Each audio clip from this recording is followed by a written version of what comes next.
always seem to do this to myself. I come across that great fanfic that has angst and drama written in the genre title. So that way you know that it's gonna hurt when they basically have those two words. It's like, hey, if this is dramatic or angsty, it's gonna hurt. So you might want to avoid that if you don't want to hurt yourself. And yet, do I avoid it? Hell no. I go and read it because curiosity is my nemesis for some reason. And yeah, curiosity is going to be the death of me. Actually, what's going to be the death of me? Angsty, dramatic, well-written fanfics are going to be the death of me, particularly the real person fanfics. I'm not dissing real person fanfic because I read and write that stuff regularly, and I love it. But sometimes it hurts. And I'm going to tell you the ways it hurts. Just you read about a real person in a fanfic, and you think, oh wow, this is great. I just love that because, I love doing that too because I have a face I can, be like, this, I have a face to write about. It helps, if that makes any sense. But then you read that angsty dramatic fanfic where they make the guy you're writing about like a serial killer or a psychopath or an abusive dickhead, and then you're like, oh wow, this is well written and it's gonna scar me for the rest of my life. And then you're like, oh, there's the real person whom I really like and love to write about. But then you're like, I wonder if he's really like the people, like the character in the fanfic. And then you start wondering if the real person is in fact a dickhead who is psychotic, abusive, or a serial killer. And it really starts to muck with with how you view the person, and that is a problem for me, especially if the person whom you like to observe, well, no, that sounds creepy. If you like to that you like to watch and follow, like through Twitter and Tumblr and whatnot, is a sweetheart and just like the sweetest guy. But then you're like, is he really like that, or is he just a really good actor? And that's not good.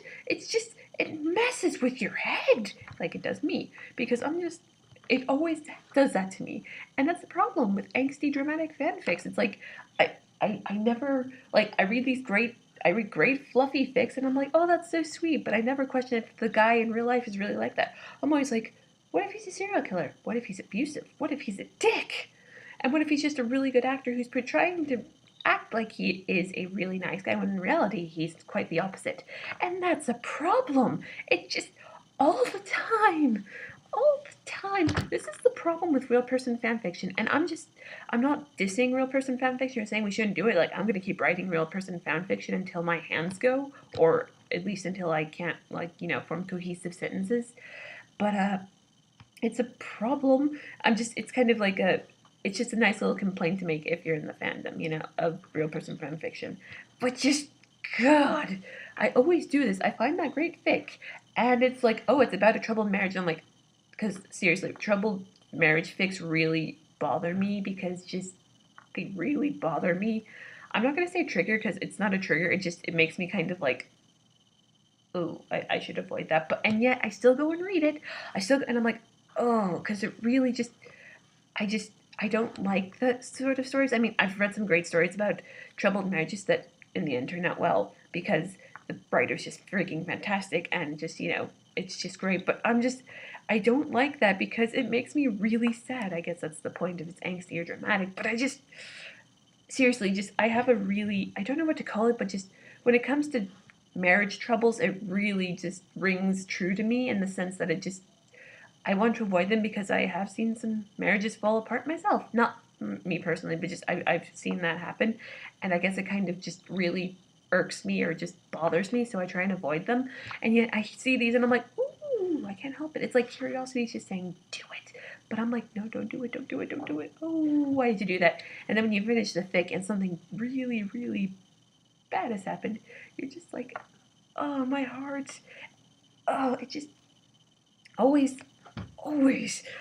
And another thing, why can't I think about the happy fluffy stuff instead of like the angsty stuff? I swear, I always think about the angsty fics and I'm like, I should go back and read that. And I do, and I hurt. Seriously, I'm waiting for the day when a psychologist or a therapist or someone is just gonna do an experiment about people who read fanfics at angsty and fluffy alike. They're just like, why do you go back and read the angsty ones or the fluffy ones? Like, why do you do this and that?